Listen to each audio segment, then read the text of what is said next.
طفل بيقدر يسرح بروحه في العالم الآخر من خلال موهبة ورثها من أبوه، لكن بيعترضه كيان شيطاني وبيسيطر على روحه وجسمه كمان وبيحبسه في عالم الأرواح، وأبوه بيضطر يرجع للإسقاط النجمي عشان ينقذه.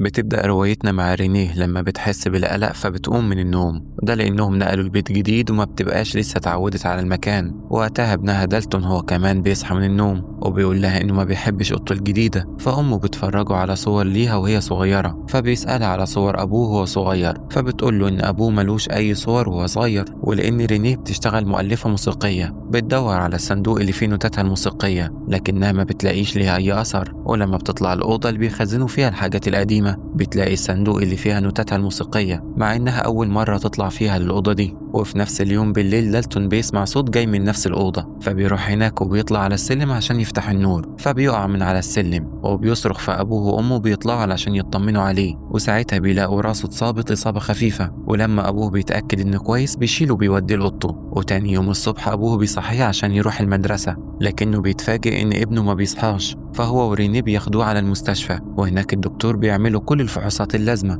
لكن كل مؤشراته الحيوية بتكون طبيعية جدا. والدكتور بيقول لجوش ورينيه إن ابنهم سليم، وإن الخبطة اللي اتخبطها في راسه ملهاش أي علاقة بالحالة اللي هو فيها، وإن مفيش أي تفسير علمي لحالته. وبعد 3 شهور دالتون بيكون لسه في الغيبوبة، وجسمه بيبقى متوصل بالأجهزة والأنابيب بتوصله الأكل من خلالها، وأمه بتكون حزينة جدا بسبب الحالة اللي هو فيها. وفي يوم رينيه بتحاول إنها تألف مقطوعة موسيقية جديدة، وفي الأثناء دي بتسمع صوت غريب على جهاز مراقبة الأطفال، فبتطلع تجري لأوضة بنتها الصغيرة، لكنها بتلاقي كل حاجة طبيعية. وفي نفس اليوم بالليل جهاز الإنذار بيرن بطريقة مزعجة، ولما جوش بينزل يشوف باب البيت بيتفاجئ إنه الباب مفتوح، ولما بيفتح الباب ما بيلاقيش حد. في الوقت ده رينيه بتروح لأوضة بنتها، وهناك بتشوف راجل شكله غريب واقف جنب سرير البنت الصغيرة، فبتصرخ وبتنادي على جوزها وبتقول له على اللي شافته، فبيدور في الأوضة لكنه ما بيلاقيش حد. وتاني يوم وهي بتغير ملاية سرير دالتون بتلاقي عليها آثار إيد شيطانية شكلها مرعب، فبتستنى جوزها لما بيرجع من الشغل بالليل وبتوريه اللي شافته، فما بيبقاش عارف يتصرف ازاي. وفي نفس اليوم بالليل رينيه بتحلم بكابوس، فبتقوم من النوم مفزوعة، وقتها بتتفاجئ براجل شكله غريب بيهاجمها، فبتصرخ، وساعتها جوزها بيجري عليها فبيلاقيها منهارة. ولما بتقول له على اللي شافته بيفتش الأوضة لكنه ما بيلاقيش حد،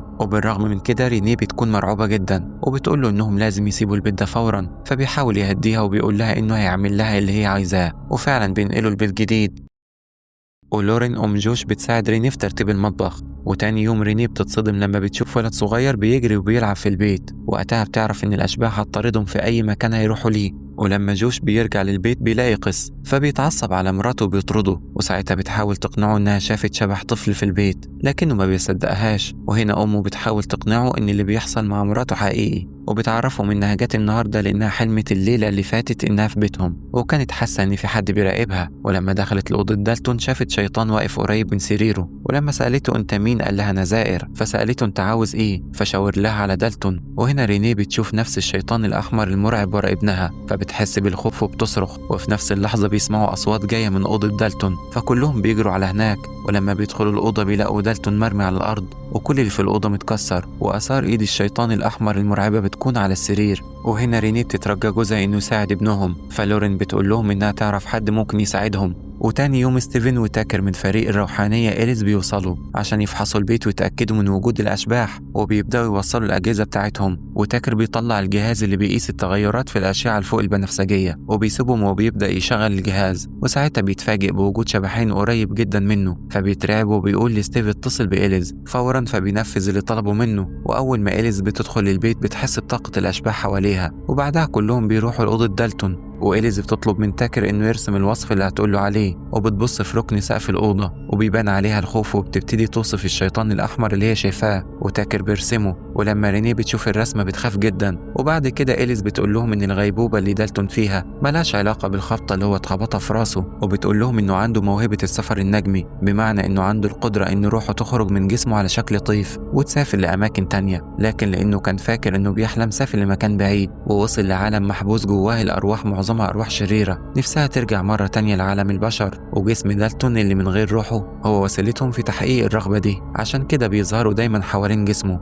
لكن مش هي دي كل المشكلة الحقيقية إن دالتون قدر يوصل للمكان الأبعد اللي موجود فيه الشيطان الأحمر المرعب، والشيطان ده حبسه في العالم بتاعه، والطريقة الوحيدة اللي دالتون ممكن يرجع بيها تاني لجسمه هي إن أبوه يروح للعالم ده ويحرره من الشيطان الأحمر ويرجعه تاني للعالم بتاعه، ولازم ده يحصل فورا لأن كل ما الروح فضلت فترة طويلة بعيد عن الجسد. وطبعا جوش ما بيصدقش كل الكلام ده وبيطرد إليز وفارقها من البيت، لكن بعد كده بيروح لأوضة ابنه وهناك بيشوف الرسومات اللي هو رسمها واللي بتكون عبارة عن رسمة للشيطان اللي بوش أحمر، ورسمة تانية لباب لونه أحمر، ورسمة لطيف وهو شايف جسمه نايم على السرير ومكتوب تحتها دي آخر مرة شفت فيها جسمي. وهنا دالتون بيصدق كلام إليز.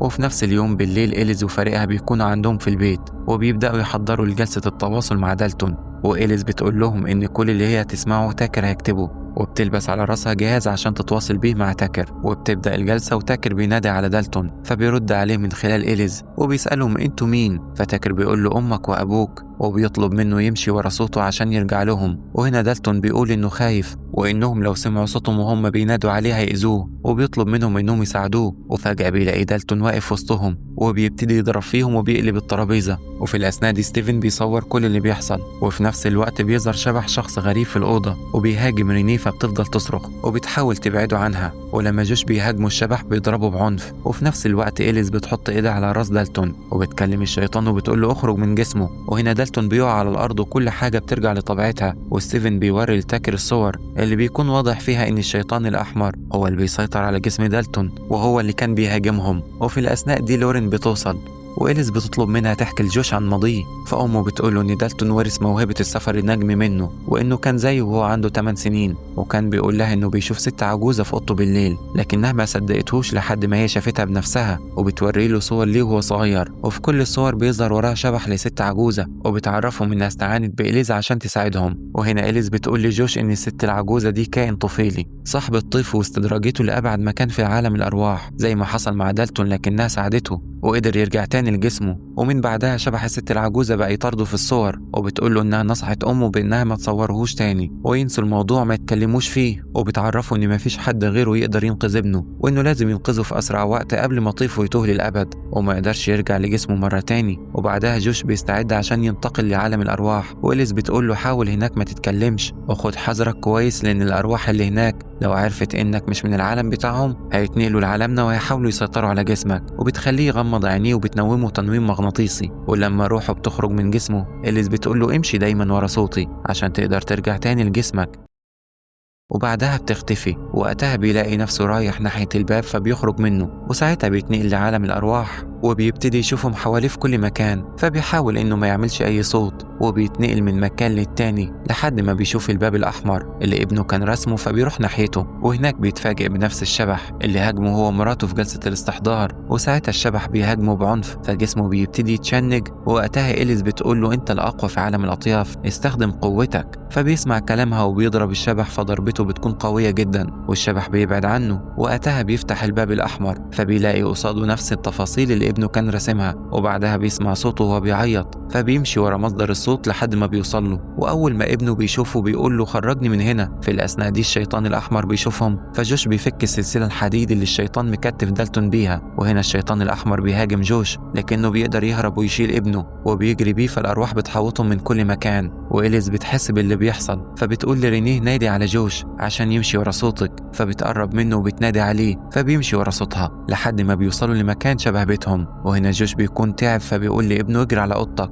فبيسيبه وبيجري. اما جوش فلما بيبص في المراية بيشوف قصاده شبح الست العجوزة فبيصرخ وبيقول لها انا مش خايف منك انت مش حقيقية، فبتبتدي تبعد عنه لحد ما بتختفي. في الوقت ده دالتون بيوصل لأوضة نوم شبه أوضة أبوه وأمه، وساعتها الشيطان الأحمر بيظهر له، ولما دالتون بيحاول يهرب منه الشيطان بيطارده فبيجري بسرعة لحد ما بيوصل لأوضته وبيشوف جسمه فبيقرب منه. وفي الأثناء دي الأرواح بتحاوط جسم جوش وبيظهروا في كل مكان في البيت، فلورين وستيف بيدخلوا لأوضة دالتون وبيقفلوا الباب عليهم.